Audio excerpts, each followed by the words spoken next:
Hi everyone, I am Whit Roy. Today I invited electrical tutor Mark to review apprentice Sarah's transformer test paper.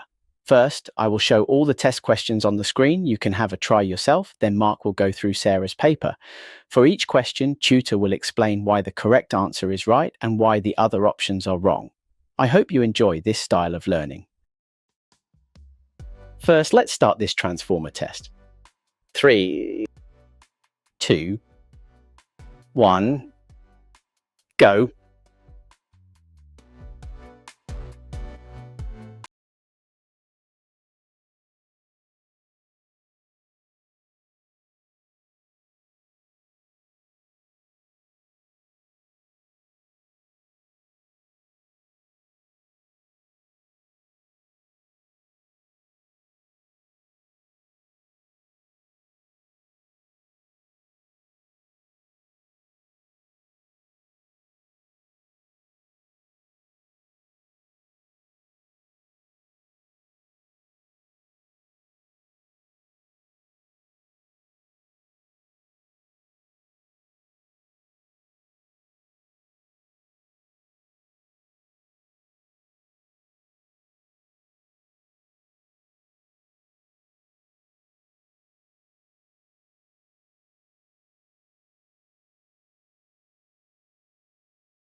Now let's review this transformer test.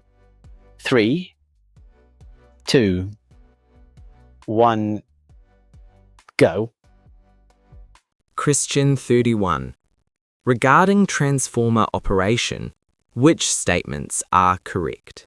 I think transformers just transfer energy? Yes, that's correct, but let's go deeper. Transformers transfer energy by electromagnetic induction. That means no direct electrical connection between primary and secondary in a normal transformer. So energy goes through the magnetic field? Exactly. The primary current creates a magnetic flux in the core, and that flux links to the secondary winding, inducing voltage. And why does it need AC? Good question. Because induction depends on changing magnetic flux. AC constantly changes direction and magnitude, so flux changes. So DC won't work? Correct. With DC, after a short moment, the flux becomes steady. No change, no induced voltage in the secondary. That's why transformers operate effectively on DC is wrong. Question 32. Transformer with 1,000 primary turns and 200 secondary turns. So voltage ratio is 5:1? Yes, because turns ratio directly determines voltage ratio. So secondary voltage is lower. Correct. Now here's the key concept. Power is roughly conserved. If voltage goes down, current goes up. So that's why secondary current is higher. Exactly. That's the cause and effect. And power output exceeds input is wrong because of losses? Yes, energy cannot be created. Question 35. What determines transformer voltage ratio? Turns ratio? Yes, that's the main one. But also magnetic coupling matters. What does that mean? It means how well the magnetic flux links between primary and secondary. If coupling is poor, the voltage transfer is less effective.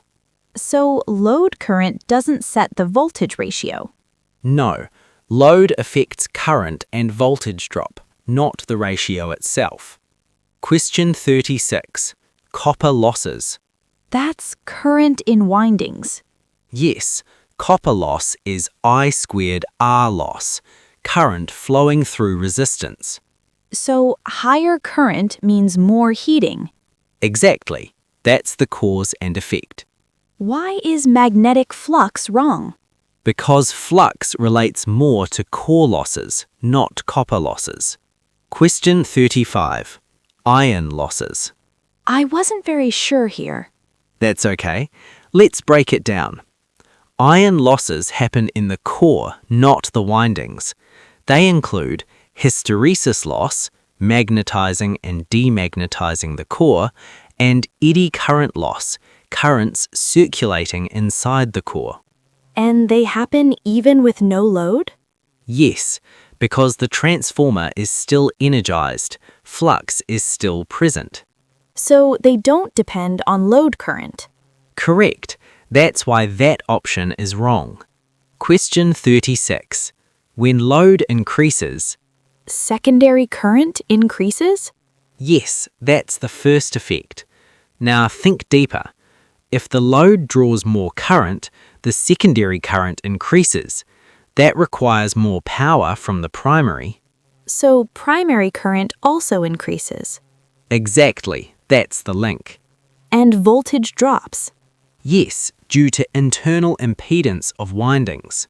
Why is core losses increase with load wrong? Because core losses depend mainly on voltage and frequency, not load current. Question 37. Transformer regulation.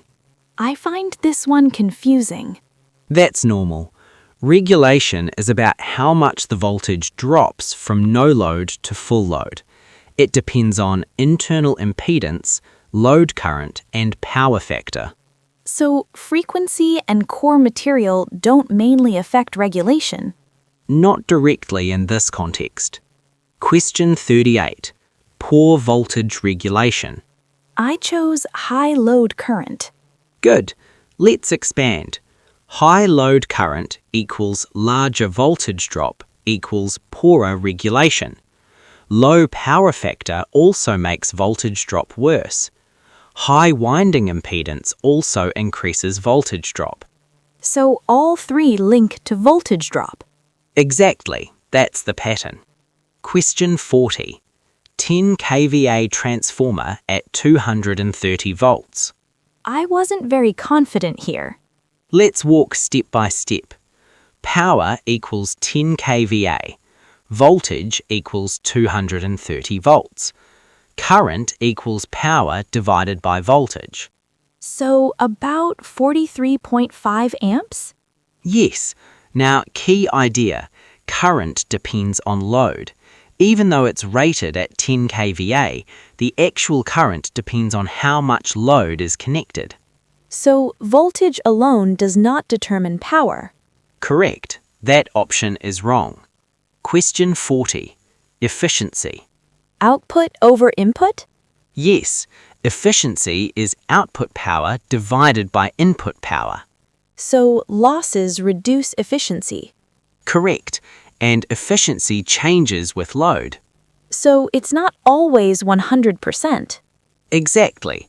That would mean no losses, which is impossible. Question 41. No load losses. I picked iron losses. Good.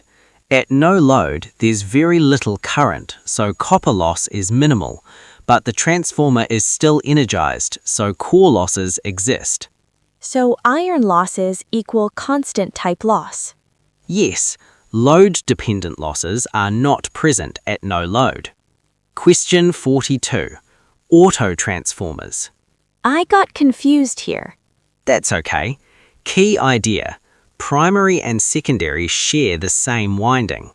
So it's more efficient. Yes, because less copper is used. But the important point, no electrical isolation. So that can be a safety issue. Exactly. That's why isolation transformers are used in some situations. Question 43. Lagging power factor load. I didn't understand this well. Let's connect it. Lagging PF means current is out of phase, so voltage drop across impedance increases. So, voltage drop increases, regulation worsens, current increases for the same real power. So lagging PF makes things worse. Yes, that's the key idea. Question 44. Transformer heating. Copper losses. Yes, and iron losses too. Also, load current affects heating. Why is voltage polarity wrong? Because polarity does not affect heating directly. Question 45. Frequency decreases. I wasn't sure here. This is a good one. If frequency decreases but voltage stays the same, magnetic flux increases. Why? Because flux is inversely related to frequency. Higher flux, risk of core saturation, magnetizing current increases. So it can damage the transformer. Yes, that's the cause and effect. Question 46. Current relationship. I think I got this partly right. Let's connect it clearly. If load increases, secondary current increases, primary current increases. Power in equals power out plus losses. Current ratio is inverse of turns ratio. So if voltage goes down, current goes up. Exactly. That's the key transformer principle. So voltage ratio equals current ratio is wrong. Yes, they are inverse. This part definitely needed more explanation. Yes, transformers are all about relationships, voltage, current, power, and losses. It's more like everything connects together. Exactly. Once you see the connections, the questions become easier.